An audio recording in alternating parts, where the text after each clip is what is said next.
Dreaming of making Italy your home sweet home, but you don't know where to start? Then keep watching, this video is for you. Indeed, today we've got something really important to talk about that travelers often forget. I'm talking about how to get your Italian permit of stay.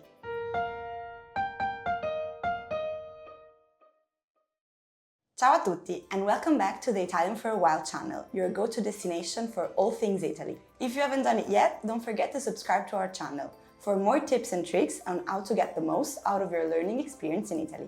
Okay, now let's start. Whether you're planning a shorter visit or a longer stay to immerse yourself in the Italian culture and language, you should never underestimate the importance of permits of stay. I know that the process may seem confusing. Make sure to stick around and we'll break down everything you need to know about how to stay in Italy legally. First things first, let's talk about what a permit of stay actually is. In Italian, it's called permesso di soggiorno, and in simpler terms, it's a pass, like a golden ticket to Italy, that allows you to legally live in the country for a certain period of time. At this point, you may be asking, who needs a permit of stay in Italy? Well, you will need to apply for one if you are not a citizen of the European Union and you're planning on staying in Italy for more than 90 days. In Italy, there are 3 different types of permits of stay, and you would have to apply to one or the other depending on the reason and on the length of your stay. Some permits are short-term, for things like tourism, while others are more long-term, for things like coming to study or work in Italy. Let's break them down together. First, we have the student's permit. If you're coming to Italy for more than 90 days to soak in the culture and learn the language, this is the permit for you. Second, the work permit. If you're dreaming to working in Italy while enjoying delicious food, this permit will let you do that. To apply to this permit in particular, you will need to have a job offer from an Italian company and meet some other requirements. And lastly, the third kind of permit that we have in Italy is the family reunification one. For those people who want to come to Italy to reunite with part of their family that are citizens here in Italy, or residents. This permit makes these reunions happen. At this point, guys, I'm very curious to know, did you know about the difference between these kind of permits of stay? And have you ever tried to apply to one of these? Let me know in the comments, I read you. Now, let's talk about all the steps and the timeline to follow in order to get your permit of stay. First of all, when to start the process, you may be asking. It is very crucial to start it promptly, at least within 8 days of your arrival to Italy. Indeed, starting earlier ensures that you have all the time you need to gather all the necessary documents and to be able to promptly react to any last-minute issue that may arise. To start your application process, just go to your nearest post office. One pro tip for you, instead of just waiting there in line, ask to someone at the post office for the permit of stay kit. They will promptly give it to you. Once you have the kit, it's time to fill out all the forms that it contains. Make sure to double check that all the information that you are providing are correct. This will help you avoid mistakes and delays during the process and will save you a lot of time. And of course, if you have any doubt or question along the process, don't be afraid to ask.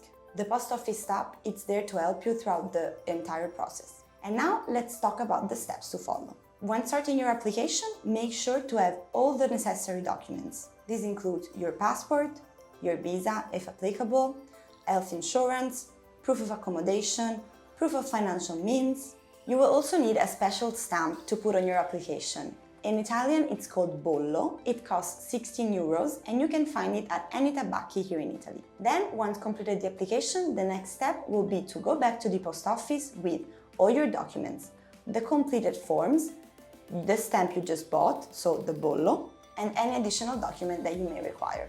The post office then will set you an appointment at the police station, called questura in Italiano. In order to finalize the application, you will have to go to the police station and they will take photos of you and will also take your fingerprints. Of course, no worries, this is a normal part of the process.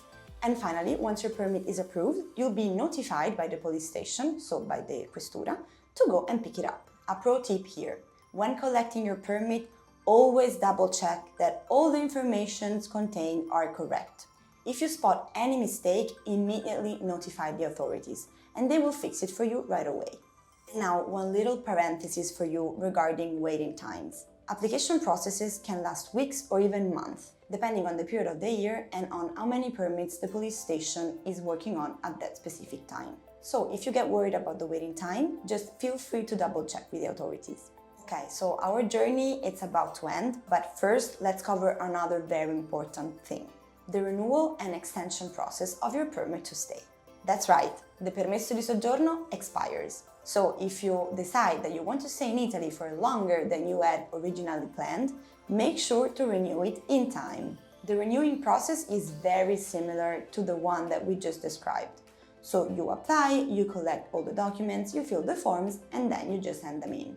Of course, the exact steps may vary depending on the length of the renewal permit that you're asking for and the kind of permit. Also in this case, keep in mind to always move ahead of time to make sure that you are always covered by your permit of stay and that you're always staying in Italy legally. Indeed, the processing time, as we just said, can vary, and you definitely want to make sure to have a smooth transition without any gaps in your legal stay.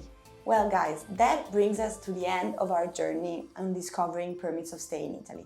I hope that you found this guide helpful, and I'm sure that if you move ahead of time and follow all the steps that we just covered together, you're gonna have your permits of stay in no time. If you found this video helpful, of course don't forget to like it, comment it, or just share with your friends. Also, before your trip to Italy, I deeply recommend you to check other two very important guides that we created for you. The one on how to get your Italian visa and the one on how to get your very own Italian SIM card. I'm sure that these guides will be both super handy for you during your trip to Italy. And with that being said, ciao, alla prossima!